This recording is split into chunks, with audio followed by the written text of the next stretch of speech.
is Camino Rojas Tank. My name is Uzi. My name is Madison Brown. My name is Journey Coleman. My name is Shueli Rojas Tang, and I was on the Montopolis swim team. It was a lot of fun. I learned how to do a lot more strokes because usually I just stick to doggy paddle. It was really fun being on the team, having the teammates, getting to practice every day, but I did notice a couple things that our pool did not have, like that was under-resourced, that made it hard to be able to practice. My personal preference in swimming and competing is backstroke. So when you're swimming, you can only look up. And Montopolis doesn't have the flags that you use to indicate where you're going, if you're going off to the side, when the wall is coming. So whenever I was swimming backstroke in Montopolis, I would hit my head on the wall because I couldn't see it, hit my hand like that, or bump into people, or go sideways. But then at all the other pools that we competed at, they all had flags up. That was something we didn't have.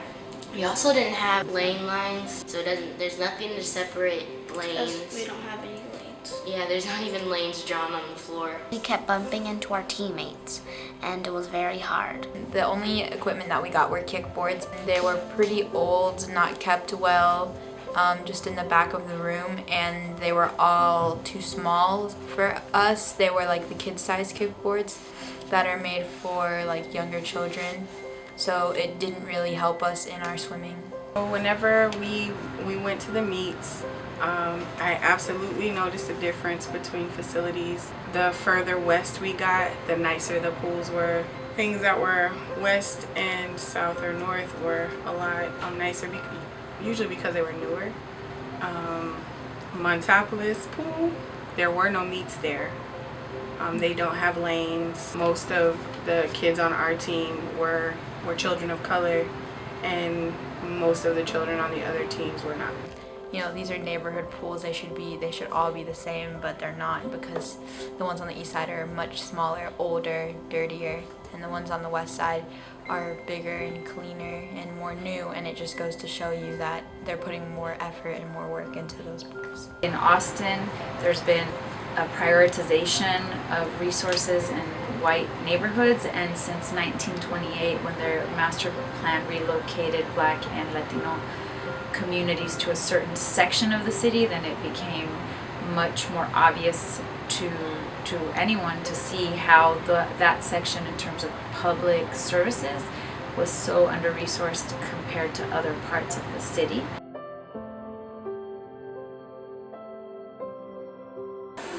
Five times the size of the pools in our neighborhood. They have the sinks,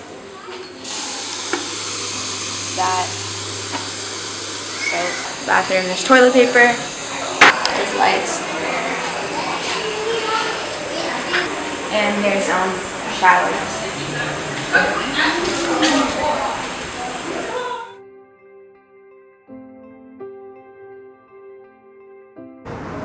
The floors are very dirty, not taken care of. There's only 2 stalls versus I think there was maybe about 10 in the other one. Here there's only 2. They're made out of this kind of metal that overheats a lot because I touched it and it's burnt my skin. There's garbage everywhere. Also, there's no roof, and over here there's only 1 light, and I do not think that it works. And there's no soap. Next to the sink, there's no soap. The pools in West Austin were cleaner, bigger, and had more staff.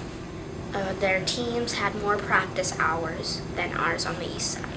Before the swim team started, there was a brochure, and we were looking at it, and the times for the practice, we only got an hour, and there was a couple other teams, 3 more that only got an hour, and then all the other pools got 2 hours to 2.5 hours. There was only 4 pools in Austin that got 1 hour per practice, and it was all the pools on the east side.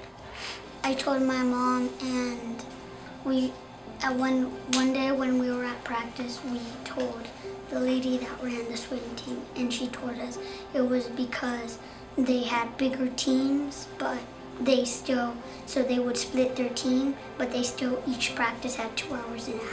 Well, as a parent, I've been really interested in my kids learning how to swim well.